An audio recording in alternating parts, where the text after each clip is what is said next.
Saudaraku sekalian yang kekasih, ada 7 ciri dari seorang yang hidup baru dalam Tuhan. Ciri-ciri itu antara lain yang pertama, tidak lagi memiliki keinginan. Yang kedua, tidak lagi memiliki cita-cita. Yang ketiga, makin menghayati bahwa segala sesuatu yang dimiliki adalah milik Tuhan. Yang keempat, makin merasa lonely sebab pola hidup manusia di sekitarnya makin berbeda. Yang kelima, makin terganggu jiwanya bila berbuat salah. Yang keenam, makin yakin akan adanya kehidupan di balik kematian dan makin yakin menerima kemuliaan. Yang ketujuh, merasa sedang memulai sebuah kehidupan. Nah, pada kesempatan ini kita akan belajar satu dari 7 ciri itu. Ciri yang pertama, keinginan yang disalibkan. Ini salah satu ciri dari seorang yang hidup baru dalam Tuhan. Tidak lagi memiliki keinginan-keinginan dari dirinya sendiri. Dulu kalau saya mendengar khotbah yang mengatakan bahwa keinginan harus disalibkan, keinginan harus ditanggalkan, saya protes, baik secara terang-terangan maupun sembunyi-sembunyi. Menurut saya pada waktu itu, bagaimana bisa manusia tidak boleh memiliki keinginan? Namanya juga manusia, harus mempunyai keinginan dan cita-cita. Tetapi seiring dengan perjalanan waktu, bertambahnya usia, dan pertumbuhan kedewasaan rohani, saya mengerti dan saya menerima bahwa semua keinginan di dalam diri kita harus disesuaikan dengan kehendak Tuhan. Itulah keinginan diri sendiri yang disalibkan atau ditanggalkan. Hal ini adalah sesuatu yang mutlak harus dilakukan. Yang mutlak harus dilakukan setiap orang yang telah ditebus oleh darah Yesus Kristus menjadi milik Tuhan. Nah, kita ini sudah terlalu lama, sudah terbiasa hidup mengumbar keinginan. Dan hal ini kita anggap sebagai kewajaran. Nah, saudaraku, coba renungkan bahwa makhluk manusia ini diciptakan oleh pribadi yang memiliki kehendak. Manusia diciptakan oleh pribadi yang memiliki pikiran dan perasaan.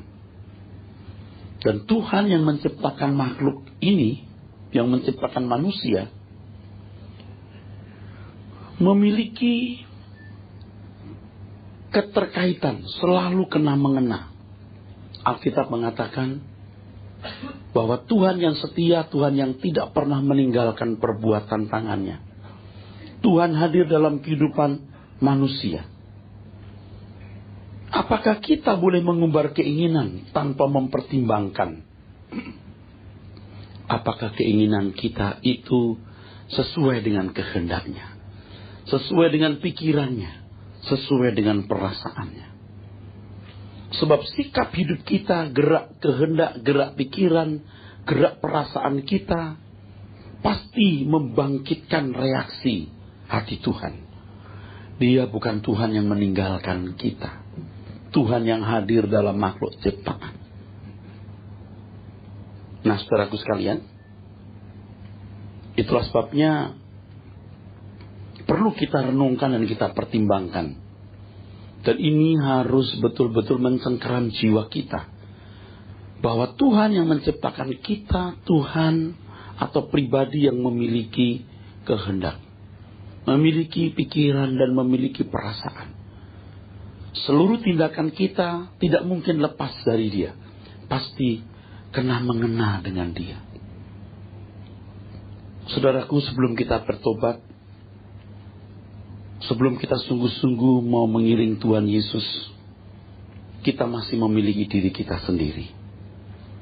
Semua hasrat dan keinginan yang muncul dalam diri kita, kita anggap semua halal.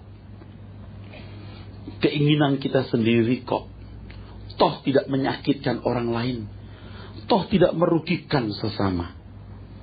Kita anggap semua keinginan, semua hasrat yang muncul dalam jiwa kita, dalam hati kita, halal. Tetapi setelah kita menjadi orang percaya, kita harus bertimbang. Tidak semua keinginan yang muncul dalam diri kita itu halal. Itu benar. Itu menyukakan Tuhan. Tidak semua. Yohanes pasal 21 ayat yang ke-18 dan ayat yang ke-19. Yohanes pasal 21 ayat 18 dan ayat yang ke-19. Demikian firman Tuhan. Aku berkata kepadamu, sesungguhnya ketika engkau masih muda, engkau mengikat pinggangmu sendiri, dan engkau berjalan kemana saja kau kehendaki. Tetapi jika engkau sudah menjadi tua, engkau akan mengulurkan tanganmu, dan orang lain akan mengikat engkau, dan membawa engkau ke tempat yang tidak kau kehendaki. Ayat 19. Dan hal ini dikatakannya untuk menyatakan bagaimana Petrus akan mati dan memuliakan Allah. Sesudah mengatakan demikian, ia berkata kepada Petrus, ikutlah aku. 2 kali Tuhan Yesus berkata, ikutlah aku kepada Petrus dan teman-temannya. Yang pertama ketika Petrus masih menjadi nelayan. Tuhan menunjukkan mujizat. Dalam waktu yang relatif singkat, Petrus dan teman-temannya dapat memperoleh sejumlah besar ikan. Nah, sejak itu Petrus mau menjadi pengikut Tuhan Yesus. Petrus dan teman-temannya. Petrus dan teman-temannya pasti berpikir, ini harapan kita. Ini masa depan kita. Mereka tinggalkan profesi sebagai nelayan. Mereka menaruh pengharapan kepada sosok pahlawan yang mereka harapkan akan menjadi penguasa. Di antara murid-murid pernah mengajukan satu permintaan. Kalau nanti Tuhan menjadi raja, kami mau duduk di sebelah kanan kiri Tuhan. Murid-murid menjadi marah, termasuk Petrus. Kenapa? Sebab mereka semua juga ingin posisi itu. Petrus yang muda, Petrus yang punya skenario hidupnya sendiri. Dia sutradara atas hidupnya. Dan bila mungkin, dia mensutradarai kehidupan Tuhan. Dia menskenario langkahnya Tuhan. Ketika Tuhan Yesus menyatakan hendak ke Yerusalem, Petrus mencegah. Sehingga Tuhan menghardik dengan perkataan enyah iblis. Engkau suatu batu sandungan bagiku. Engkau bukan memikirkan apa yang dipikirkan Allah, tetapi apa yang dipikirkan manusia. Waktu berjalan 3,5 tahun. Ternyata Tuhan Yesus tak berdaya di tangan tentara Roma. Lalu mati dengan cara yang sangat mengenaskan. Mereka semua menjadi putus asa. Pupus semua harapan. Lalu mereka kembali menjadi nelayan, saudara. Ternyata yang mereka harapkan tak lebih dari sosok manusia yang tidak berdaya. Mereka jadi nelayan lagi, saudara. Tetapi ternyata Tuhan Yesus bangkit. Tuhan menyatakan diri kembali. Dan kita telah baca tadi. Ikutlah aku. Petrus yang muda. Sekarang Petrus yang tua. Kalau engkau tua Petrus, engkau akan mengulurkan tanganmu, orang akan mengikat engkau dan membawa ke tempat yang kau tidak inginkan. Kalau dulu kamu ikat pinggangmu, kamu pergi ke tempat yang kamu suka. Dulu kamu yang mensutradarai hidupmu. Kamu yang menskenario hidupmu. kamu hidup dalam kehendak dan keinginanmu sendiri. Tapi nanti orang lain yang mengatur kamu. Kamu hidup dalam kehendak dan keinginan orang lain. Tentu orang lain di sini adalah Tuhan. Dengan cara demikian, kamu memuliakan Tuhan. Saudaraku sekalian yang kasih, Tuhan dalam kebesaran jiwanya menerima Petrus dan teman-temannya. Dengan standar level kualitas hidup pengikutan pengiringan mereka yang begitu rendah.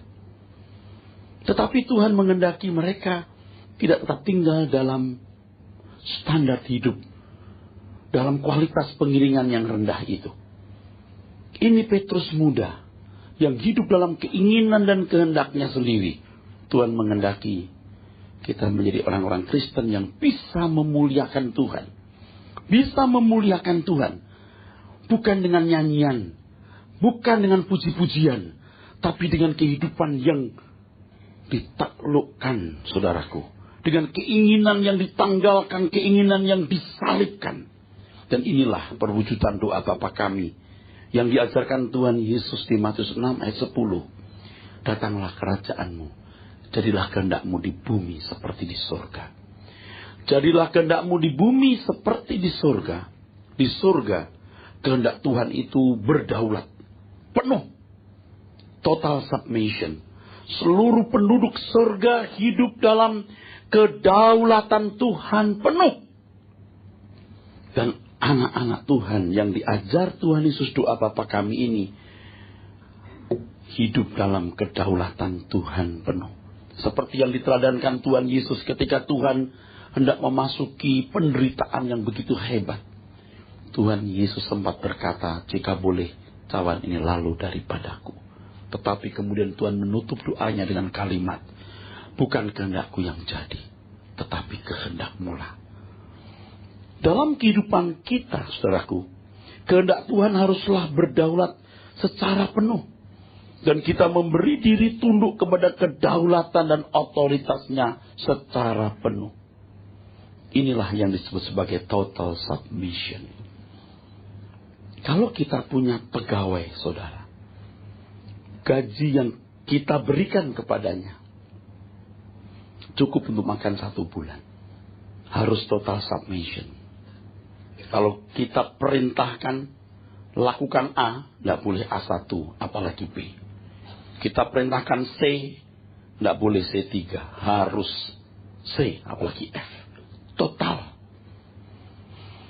Coba perhatikan pembantu-pembantu rumah tangga yang gajinya relatif kecil. 24 jam waktu yang dimilikinya itu milik tuan dan nyonyanya. Kalau tuan nyonyanya membangunkan dia di lelap tidurnya pada malam hari, katakanlah jam 2 pagi, tuan nyonyanya membangunkan dia. 6, bangun. Nggak ada yang berani berkata, lagi tidur nih, nggak mau. Nggak ada.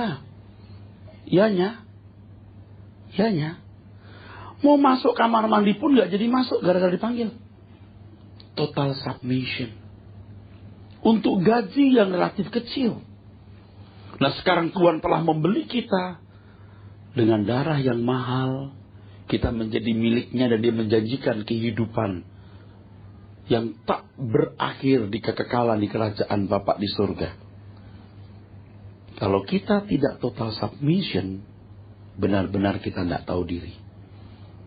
Kita telah ditebus oleh darahnya, kita menjadi miliknya. Kita disetting, kita dirancang untuk menjadi kekasih sahabat Tuhan di keabadian. Kalau kita tidak total submission,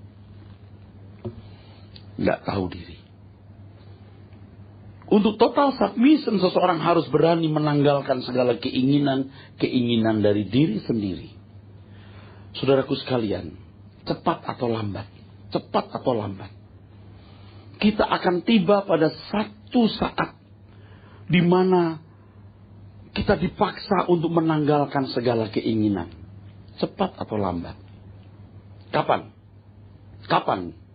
Pada waktu seseorang sudah uzur, lanjut usia, seluruh komponen tubuh tidak bisa bekerja, tergeletak.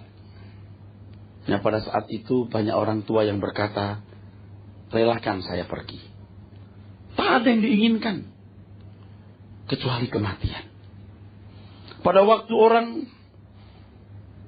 mengalami kecelakaan dalam penderitaan yang begitu rupa, keadaan fisik yang tidak berfungsi lagi, atau sakit keras dalam keadaan fisik yang tidak berfungsi lagi, orang berkata, lebih baik saya mati.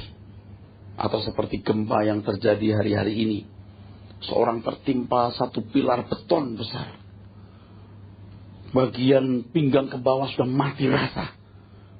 Penderitaan begitu hebat sebab tulang pinggangnya juga sudah remuk, tapi tidak mati. Dia berkata, lebih baik aku mati daripada begini. Bagaimanapun suatu saat orang akan sampai pada titik ini. Nah, pada waktu itu, saudaraku sekalian, orang baru menghayati apa artinya menjadi sahabat abadi Tuhan. Yang dibutuhkan hanya Tuhan.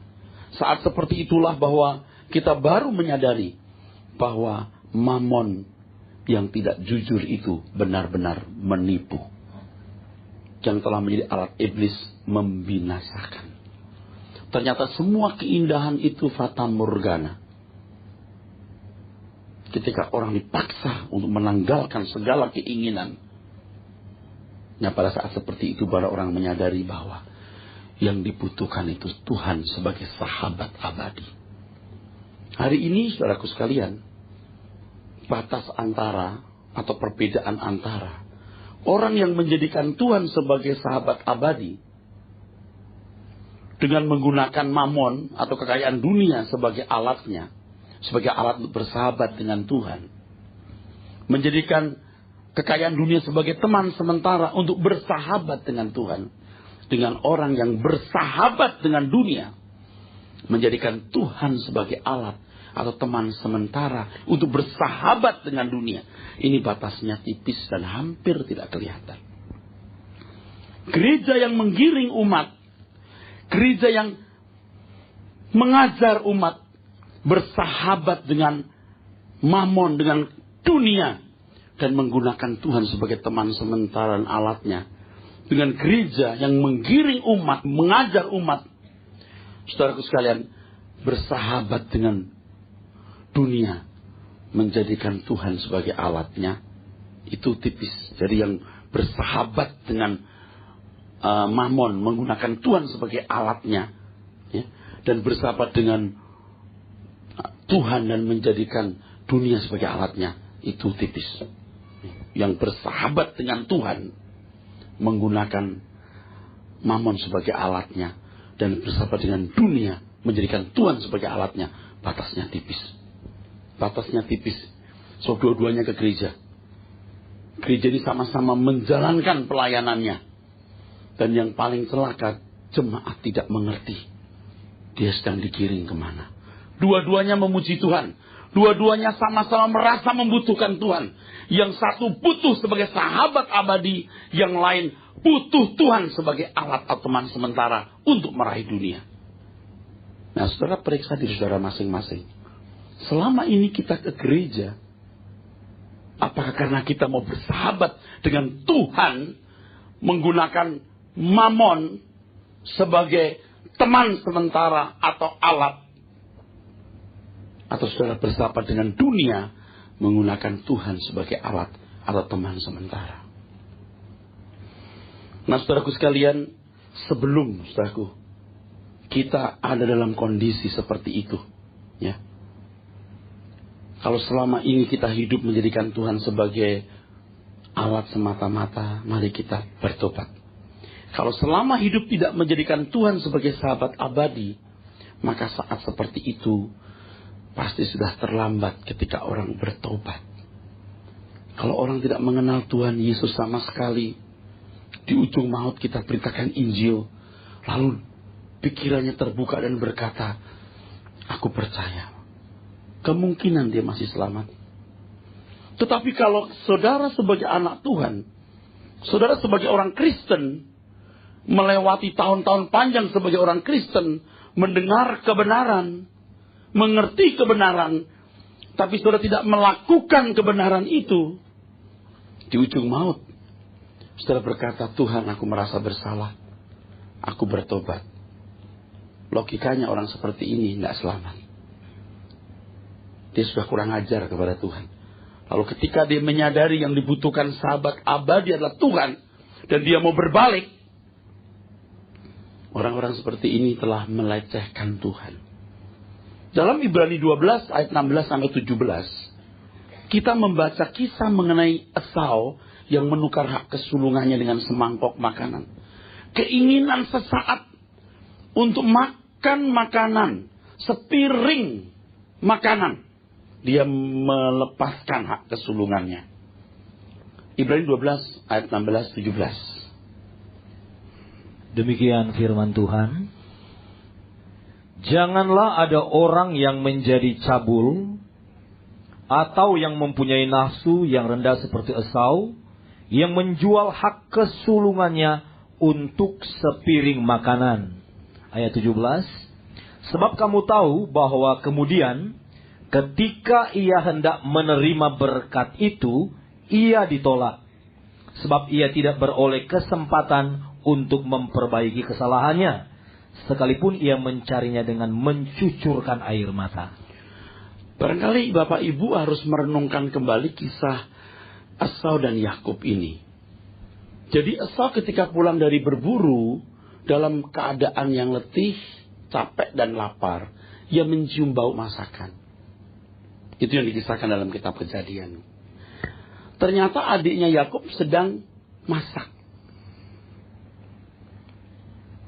Lalu Esau berkata, aku mau makanan itu. Yakub yang cerdik berkata, boleh, asal hak kesulunganmu kamu berikan padaku. Esau berkata, oh enggak apa-apa. Dikatakan dalam Alkitab, aku juga akan mati. Apa artinya hak kesulungan? Coba. Kalau kita mempelajari kisah Esau dan Yakub ini, saya tidak mengada-ada, logis. Ya, logikanya begini. Esau itu sebenarnya tidak serius memberi hak kesulungannya. Dia setengah bercanda, ya. Dia tidak serius pokoknya. Sebab apa? Ketika Ishak ayahnya hendak mewariskan hak kesulungan atau berkatnya kepada anak-anak, dia berkata kepada Esau, Esau, pergilah kamu berburu, masak ya makanan yang lezat untukku, kuberikan berkat hak kesulungan padamu. Esau pergi. Esau tidak berkata, Papa, apa artinya kesulungan? Aku terus akan mati. Nah, dia juga tidak berkata, Papa, hak kesulunganku sudah kuberikan kepada Yakub. Esau bisa berkata, aku cuma bercanda waktu itu. Nggak serius, masa begitu aja bisa bikin hak kesulunganku lenyap. Masa cuma begitu saja bikin hak kesulunganku lenyap. Itu kan nggak serius. Tapi ternyata memang hak kesulungan Esau harus direnggut. Ya, banyak orang yang tidak menduga bahwa ia telah menukar hak kesulungannya, kebangsawanannya sebagai anak Tuhan, dengan hal-hal sederhana. Nggak serius untuk meninggalkan Tuhan. Nah, menukar hak kesulungan itu tidak sekaligus sekejap, tapi lewat langkah-langkah yang bertahap. Anda anggap ini berlebihan? Ini benar. Pagi hari mestinya Anda bangun untuk berdoa baca Alkitab. Saudara tarik selimut dan berkata, nantilah saya berdoa. Lain waktulah saya baca Alkitab. Ya, mestinya saudara bisa datang mendengar firman Tuhan di kebaktian tematik, suara kebenaran. Saudara berkata, macet, capek, nggak serius untuk meninggalkan Tuhan. Sekarang bagaimana bisa dikatakan sopan di hadapan Tuhan? Ya saudaraku, kalau untuk bangun pagi baca Alkitab, berdoa saja menolak. Begitu jam 3 pagi untuk menyaksikan pertandingan bola Liga Eropa, dia bisa bangun. Saudara anggap itu bukan kurang ajar? Sangat kurang ajar. Keinginan kecil. Nggak serius. Kalau saudara senang jam tangan, nggak salah pakai jam tangan yang bagus.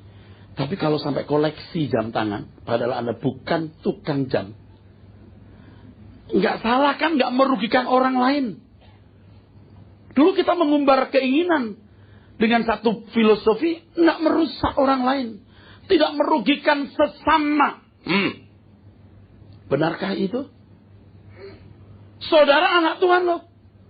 Allah yang menciptakan kita, bahkan sekarang yang menembus kita itu punya perasaan. Nanti saya kasih tahu bahwa saudara kalau dimiliki Tuhan itu, saudara punya bejana jiwa itu harus diisi oleh kehendaknya, keinginannya. Kalau enggak, setan yang isi. Saudara punya rumah bagus itu enggak salah. Melukis rumah gimana, gambar yang bagus, bangun. Tapi kalau dikit-dikit landscapingnya diganti, kitchen setnya diganti, bangun lagi ini, bangun itu lagi. Kayak nggak ada kerjaan, kecuali Anda seorang kontraktor ya. Hidup saudara habis di situ. Kalau Anda berangkat dari Jakarta ke Bali untuk main golf pulang sore, nggak apa-apa.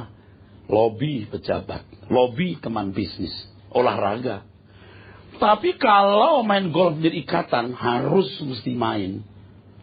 Dan saudara tidak memberikan waktu yang proporsional bagi Tuhan, ada yang salah. Jadi kita nggak boleh Pak bangun pagi jam 3 nonton bola. Oh boleh, kalau bagian untuk Tuhan lebih dari itu. Hobi itu nggak salah, karena manusia itu homo ludens, manusia yang bermain. Tapi kalau hobi menjadi berhala, itu yang keliru. Kalau sudah punya keinginan, waduh.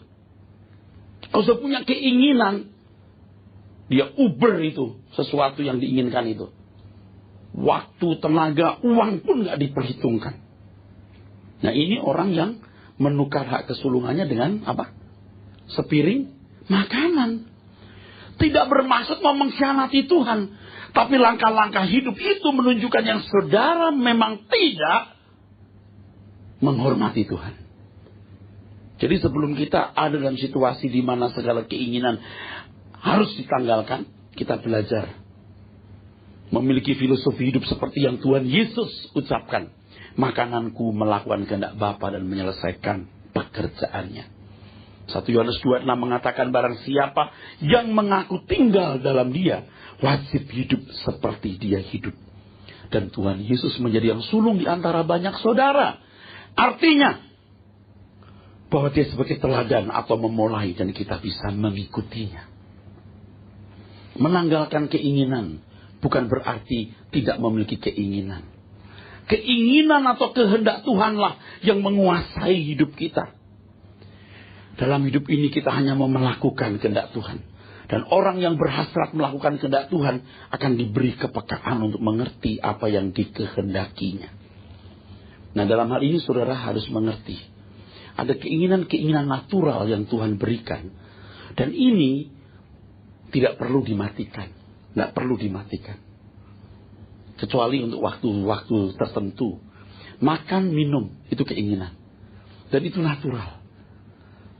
Seks, itu natural Tuhan berikan. Melihat keindahan. Karena manusia itu manusia yang diberi Tuhan seni, nilai seni. Melihat pemandangan alam, lukisan, dengar musik. Tuhan akan mengenyangkan hasrat kita. Itu di sini maksudnya. Bukan hasrat kita, bukan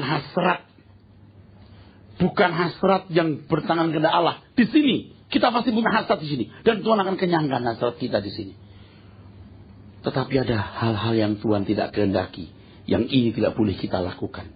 Kalau kita mengumbar hawa nafsu kita, mengumbar keinginan kita, maka keinginan natural ini menjadi keluar dari relnya. Pasti tidak proporsional lagi, saudaraku. Nah ini rusak.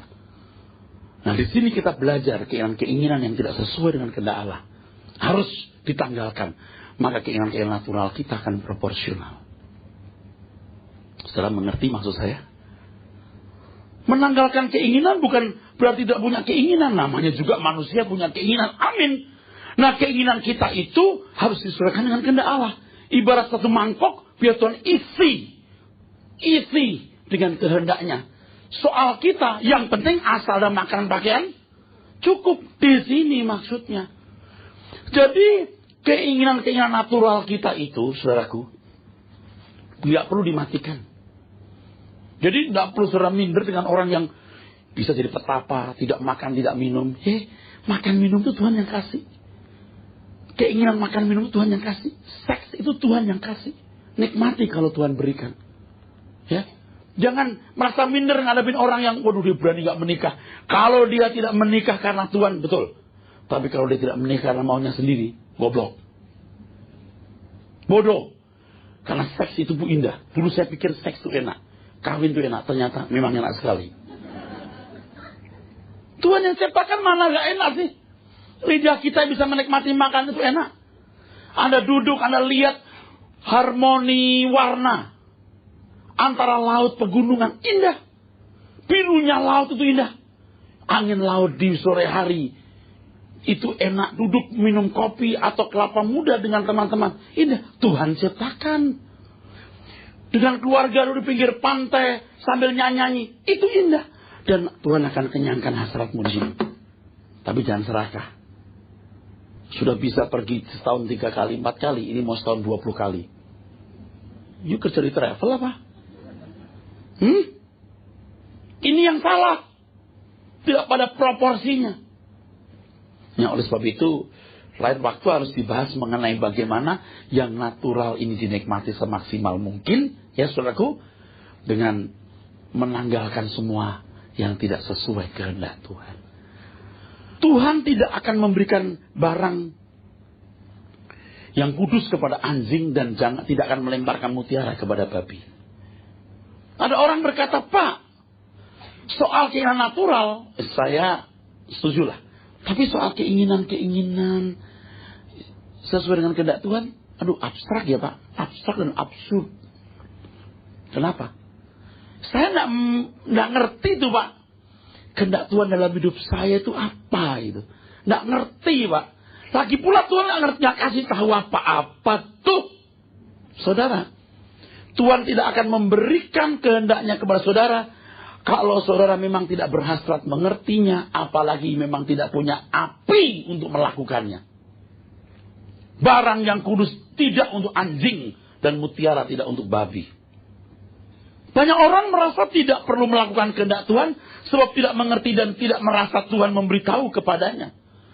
Saudaraku, Tuhan itu Tuhan yang lembut.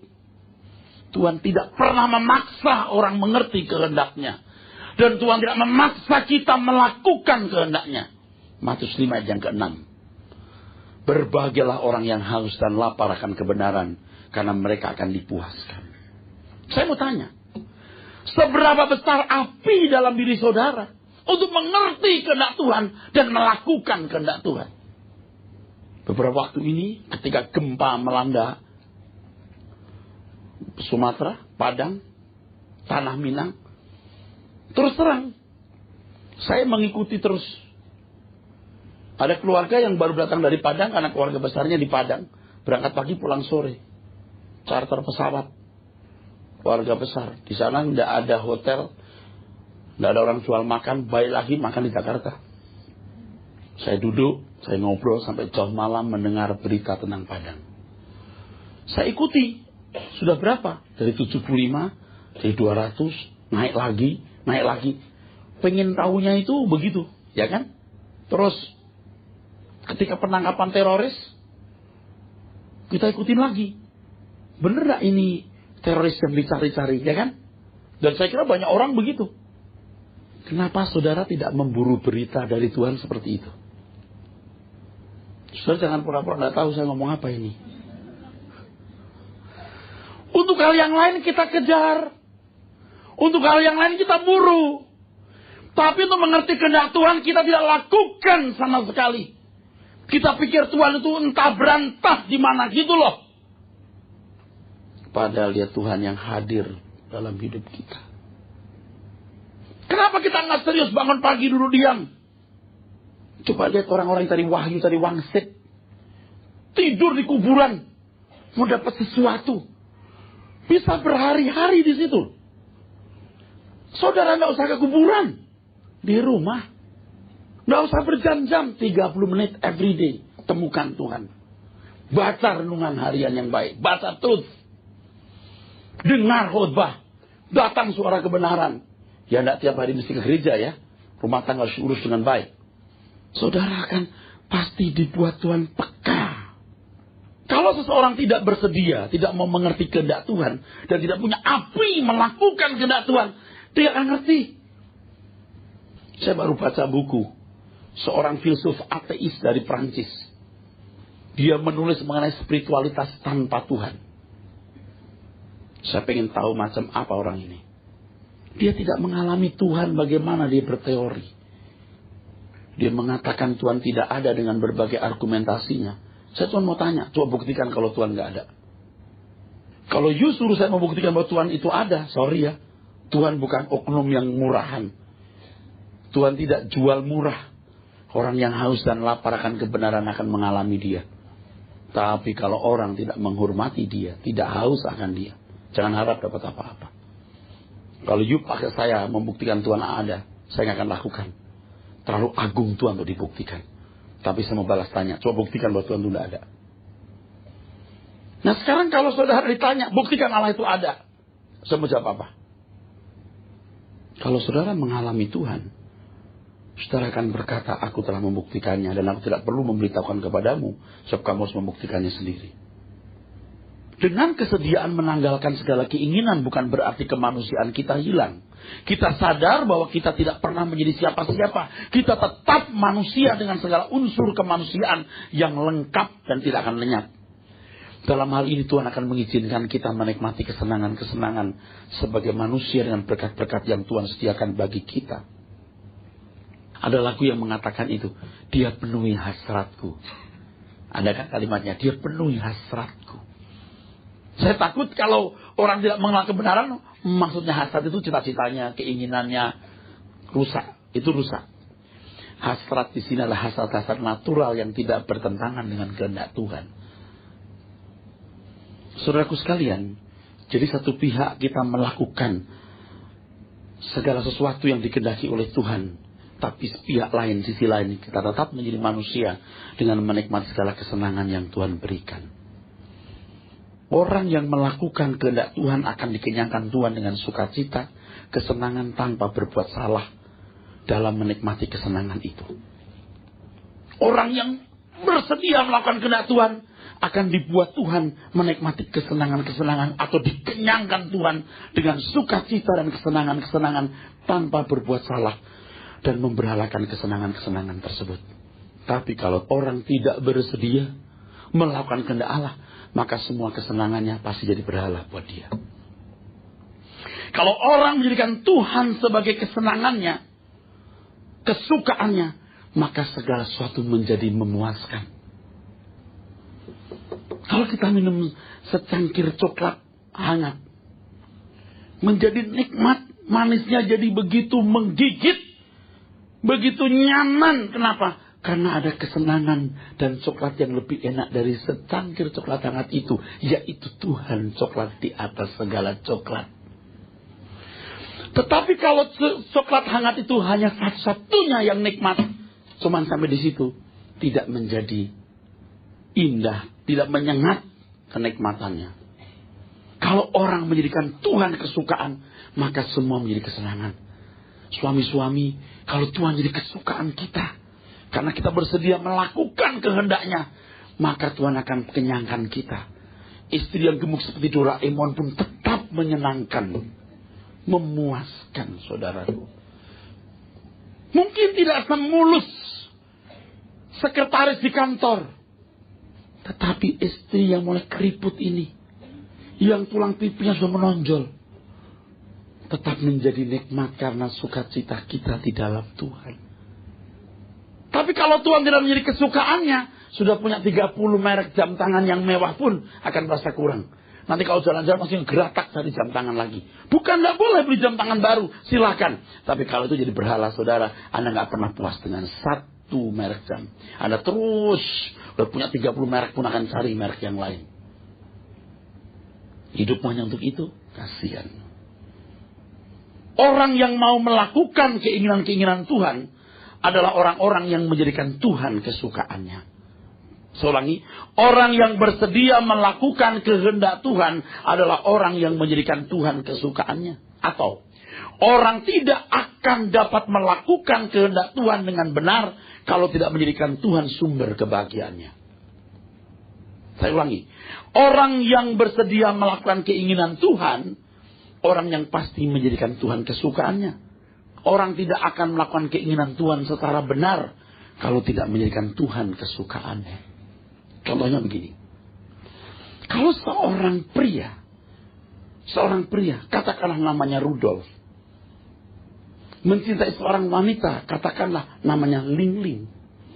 Rudolf menjadikan Ling lovernya, kecintaannya, kebahagiaannya. Maka dia rela berbuat apapun untuk si Ling tanpa perhitungan.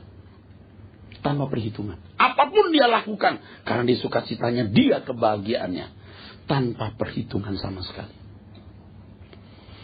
Demikian pula kalau kita menjadikan Tuhan kebahagiaan kita, sukacita kita, kita melakukan keinginan Tuhan, bukan karena supaya jangan dihukum.